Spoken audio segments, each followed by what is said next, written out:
Nos primeiros minutos de Páprica rola essa cena muito curiosa, em que essa personagem, durante uns 2 minutos, se desloca pela cidade brincando com uma série de mistérios em volta de como ela faz aquelas coisas. Uma hora ela tá voando num foguete, depois conversando numa lancheria e sendo observada por uns reflexos não se sabe da onde, todos com atraso. Depois ela sai de dentro de uma tela de um homem que dormiu trabalhando e tá andando de moto, andando num carro.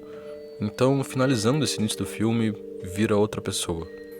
É um começo engraçado pela quantidade de informação e dúvida que ele coloca em tão pouco tempo.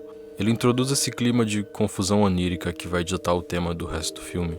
Desde as coisas surreais e com uma lógica própria que a Páprica faz, até os cortes que deixam a dúvida de em que ordem cronológica aquelas coisas estão de fato acontecendo, sob que perspectiva ela está sendo observada, e chegando ao extremo de colocar em dúvida quem ela é ou se ela realmente é.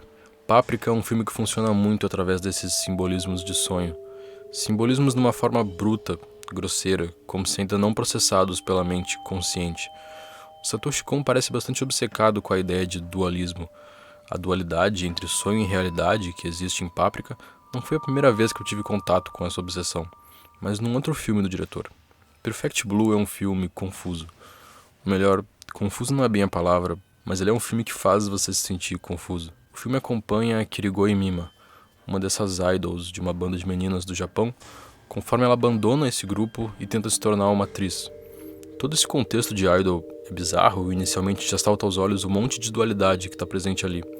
As meninas nesse papel de fofas e inocentes sendo observadas e aplaudidas por um monte de homem adulto, elas cantando sobre não querer vestir uma roupa social e trabalhar, vendendo esse estilo de vida casual e pessoal, enquanto são totalmente controladas e exploradas por aquela indústria, e mais do que tudo, o contraste entre a Mima enquanto está na personagem de idol e quando está sozinha.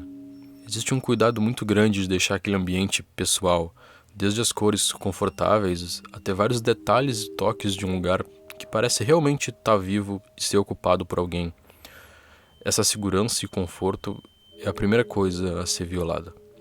Esse site, o quarto da Mima, começa a fazer posts fingindo ser a Mima e descrevendo em detalhes o que ela faz no dia a dia, incluindo todos os momentos em que a gente acreditava serem totalmente pessoais e humanos dela.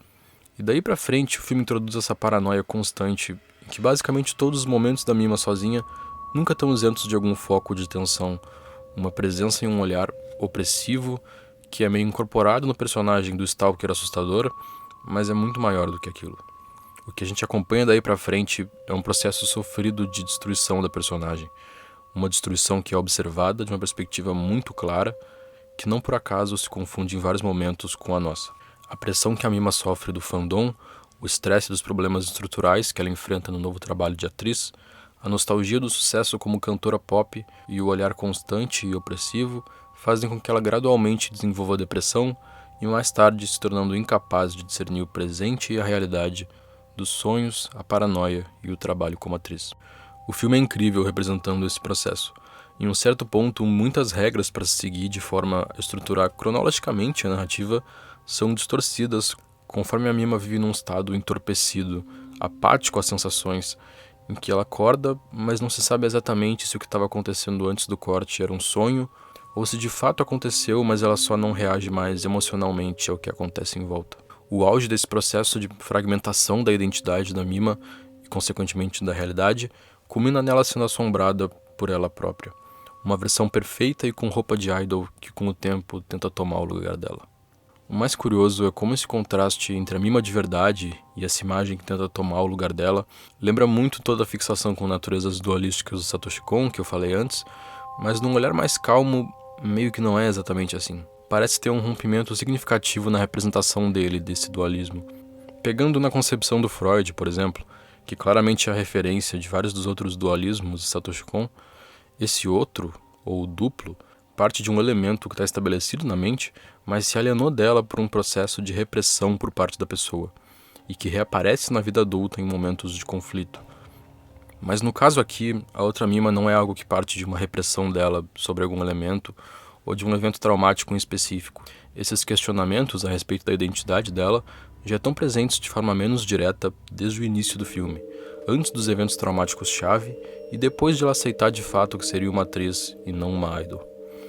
Não se trata de uma vontade reprimida. Parece que essa outra versão não aparece como um protesto freudiano de um lado inconsciente, mas uma coerção que já está presente ali e que tem um efeito de ameaça real, físico e não psicológico. O Baudrillard foi um sociólogo que popularizou o termo hiperrealidade.